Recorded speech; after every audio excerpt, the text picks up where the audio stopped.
시청자 여러분 안녕하세요. 평양 여자 남인이입니다. 반갑습니다. 평양에는 아직도 거리 곳곳에서 장기를 두는 어르신들의 모습을 볼 수 있습니다. 굳이 명절이 아니어도 모여 앉으면 윷놀이를 놀고 꼬리를 두곤 하는데요. 인터넷도 안 되고 전기도 잘 안 오고 그만큼 즐길 거리가 한국처럼 다양하진 않다 보니 혼자 놀 수 있는 놀이보다는 여럿이 함께 즐길 수 있는 놀이가 발달한 것 같습니다. 평양에서 몰래 드라마를 통해 봤던 한국의 모습은 서양의 문물이 많이 유입이 되어서 우리 민족의 전통은 거의 사라졌을 거라고 생각을 했었는데요. 한국을 잘 몰랐을 때의 이야기인 것 같습니다. 대한민국 곳곳에 잘 보존되어 있는 문화재들을 볼 때마다 새삼 놀라곤 하는데요. 한국에 와서 북한에서는 몰랐던 우리 민족의 전통 문화에 대해서 많이 알게 되었는데요. 이번 시간에는 북한에서는 몰랐던 한국에서 알게 된 전통 문화 3가지에 대해서 말씀드리도록 하겠습니다. 첫 번째로 판소리입니다. 북한에도 민요가 있습니다. 북한의 민요랑 남한의 민요는 창법을 비롯해서 여러 가지 부분에서 많이 다른데요. 북한에 있을 때는 북한 민요가 조상대대로 내려오는 전통음악의 전부인 줄 알았습니다. 한국에 와서 영화 도리항아를 본 적이 있는데요. 조선 최초의 여성 명창 진채선과 그의 스승 신재여의 이야기를 다룬 영화입니다. 이 영화에서 판소리를 처음 알게 되었는데요. 처음에는 좀 혼란스러웠어요. 북한에서는 판소리나 소리꾼이라는 말을 들어본 적이 없었거든요. 북한에도 판소리가 있긴 있었다고 합니다. 자료에 의하면 1964년 김일성이 문화예술계 전문가들 앞에서 한 연설에서 판소리의 본질적 결함 2가지에 대해서 이야기를 했는데요. 첫 번째로는 판소리가 양반들의 정서에 맞는 노래 곡조라는 점이며, 두 번째로는 듣기 싫은 탁성을 낸다고 비판했다고 합니다. 이후부터 북한에서는 판소리가 점점 사라지고 서도식의 맑은 소리 중심으로 발전됐다고 하는데요. 이러한 자료를 뒷받침해주는 영화가 있습니다. 해방 직후 북한 노동자들의 삶을 그린 장편 드라마 민족가운명 노동계급편에 보면 한 노동자가 노래 대선발전에서 판소리를 부르는 장면이 나옵니다. 그 판소리를 지켜보는 등장인물들이 그 사람을 다 나무라는데요. 그걸 보고 있던 당일꾼은 판소리는 쾌쾌 묵은 쇳소리라고 하면서 대중의 심금을 울리는 게 진짜 예술이다 라고 얘기를 합니다. 저도 북한에 있을 때는 영화에 나오는 내용이 옳다고 생각할 수밖에 없었습니다. 어찌됐건 조상 대대로 내려오던 전통이고 세계문화유산에 등록될 만큼 소중한 우리 민족의 문화유산인데, 북한의 어린 친구들이 판소리의 존재도 모르고 자랄 생각을 하니 많이 안타깝습니다. 북한에서는 판소리를 제대로 들어본 적이 한 번도 없어서 그런지 한국에 와서 판소리를 처음 들었을 때는 많이 서글프게 느껴지기도 했습니다. 제가 전주 한옥마을에 갔다가 판소리를 우연히 라이브로 듣게 되었는데요. 처음 들었던 때랑은 확실히 다르더라고요. 한참을 그 앞에서 들었습니다.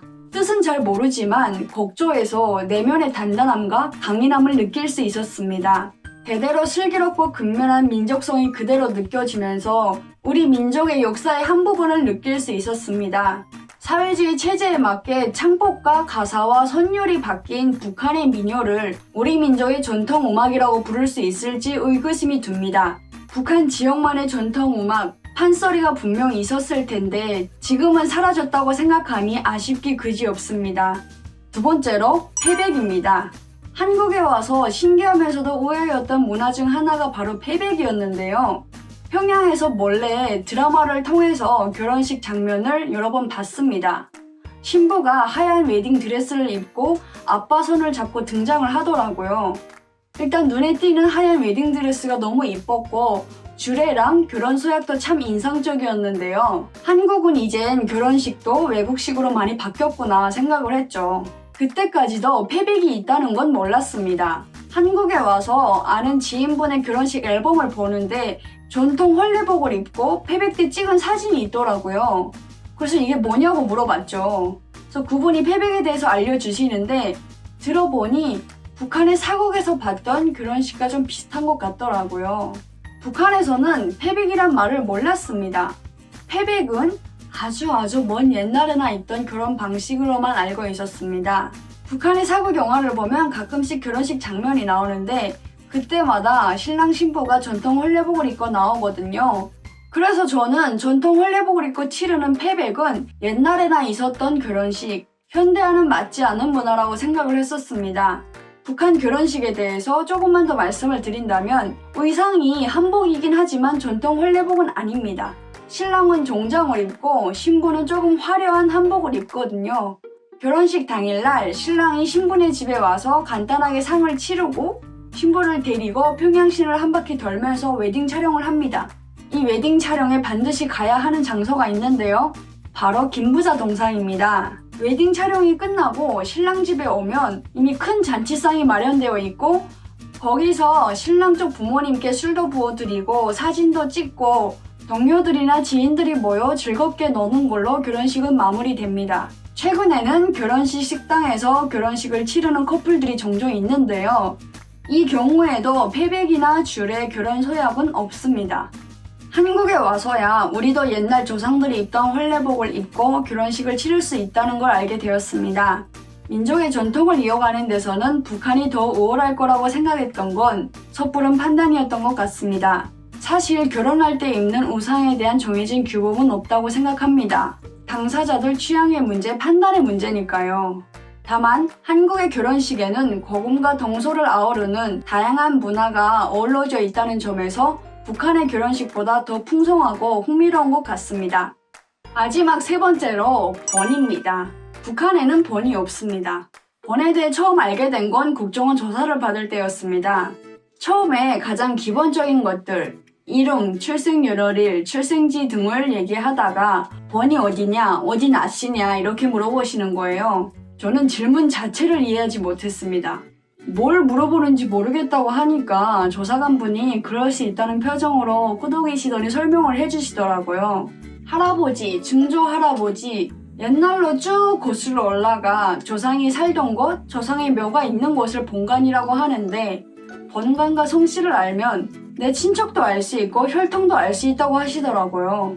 일반적으로 남한에서는 가정마다 번이 있고 족보가 있다고 하시는데 저는 정말 금시초문이었습니다. 북한에도 사촌, 오촌, 사돈의 팔촌 이런 친척관계는 남아있지만 그것을 일일이 적어놓은 족보는 없었습니다. 그리고 북한에서 족보라고 하면 역사 속 왕들을 나열한 왕가에만 붙는 역사적 성격을 띠는 용어라고 생각을 했거든요. 귀족이 아닌 일반 사람들에게 족보라고 하니 상상 밖이었습니다. 북한에서도 한문을 가르쳐주다 보니까 제 이름을 한자로는 쓸 줄 알았는데 그 성씨에 번이 따로 있는 줄은 몰랐던 겁니다. 조사관분이 말씀하시기를 조사하면서 보면 거의 모든 탈북민들이 번을 몰라요. 미니 씨만 그런 게 아니에요 라고 하시더라고요. 그때 북한은 왜 번이 없지? 처음으로 이런 의문을 품었습니다. 지금 생각해보면 참 웃기고 좀 어이가 없는 게 저는 제 번이 어딘지는 모르고 있으면서도 김일성의 번은 어딘지 알고 있었다는 거예요. 김일성이 직접 쓴 책이라고 하는 자서전격인 세기와 더불어에 보면 김일성의 가문이 전라북도 전주에서 살다가 평양으로 옮겨왔다는 내용이 있습니다. 결국 김부자의 번이 전주라는 걸 밝힌 거죠. 북한에는 번족과 번관, 혈통은 없지만 대신 김일성 민족이라는 말이 있습니다. 어느 나라가 김일성을 어버이로 모신 하나의 가족이라고 선전하고 가르칩니다. 사람들의 말과 행동, 생각은 물론 정서적으로도 완벽하게 세뇌시키려고 가족과 혈통의 의미까지 동원 이용했다니 참으로 놀라울 따름입니다. 북한은 김부자를 중심으로 한 사회의 단결을 해친다는 이유로 정파주의, 가족주의, 지옥주의를 경계하고 배격합니다. 한국으로 치면 학연, 혈연, 지연이죠. 학연, 혈연, 지연이 잘못 표출될 때 발생하는 사회적 폐단이 있는 것은 사실입니다.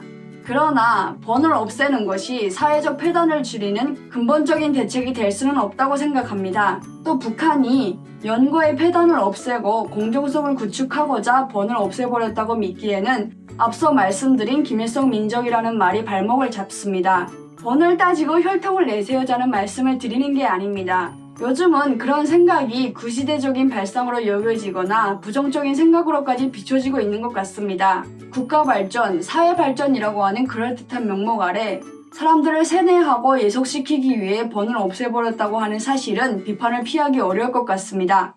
언젠가 TV에서 어떤 분이 자기소개를 하면서 어느 가문의 몇 대선 누구라고 이름을 밝히더라고요. 그래도 사람이라면 나의 조상이 누구인지 어디서 살았는지 한 번쯤은 알고 싶은 게 인지상정이 아닐까 싶습니다.